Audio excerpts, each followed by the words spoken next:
Cagayan de Oro City Health Office nagpahigayon og fogging operations sa mga barangay nga nakatala og taas nga kaso sa dengue.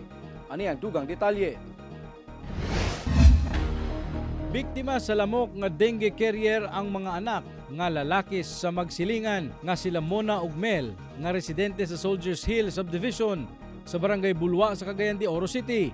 Unang nataptan sa maong sakit ang 3 anyos nga lalaking anak ni Mona kinsa halos na pulo ka adlaw nga na-admit sa ospital tungod sa komplikasyon sa dengue. Aduna sab kuno sila'y silingan nga namatay tungod gituuhang na dengue. Ako lang at ang toddler, 3 years old din. Ang uban, 7, 9. O, tapos na ay isa itong namatay, 22, dahil dira, 20, Japon kapin minyo na. Pipila ka adlaw lang ang milabay. Sunod nga nataptan sa dengue ang anak ni Mel nga 10 anyos nga batang lalaki. Maayo na lang kuno kay dali nila kining nadala sa ospital. Dengue jud siya kay ni. Os man iyang platelet. Abunan.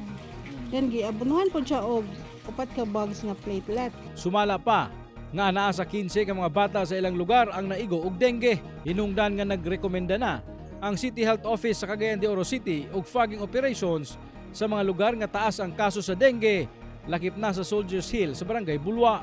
Hinuon sumala ni Dr. Rachel Dilla, ang City Health Officer, nga dili pa kuno alarming ang mga kaso sa dengue sa syudad.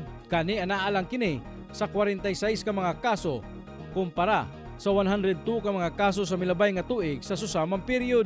Gina-validate pa sab kuno sa CHO ang report nga adunay namatay tungod sa dengue. Ang dengue all year round magina siya pero mas more on rainy days. So karon gina-expect na to magtaas siya. So when we see clustering of kanang dengue cases, pananglitan na ay dengue dinhin sige nga na anapod.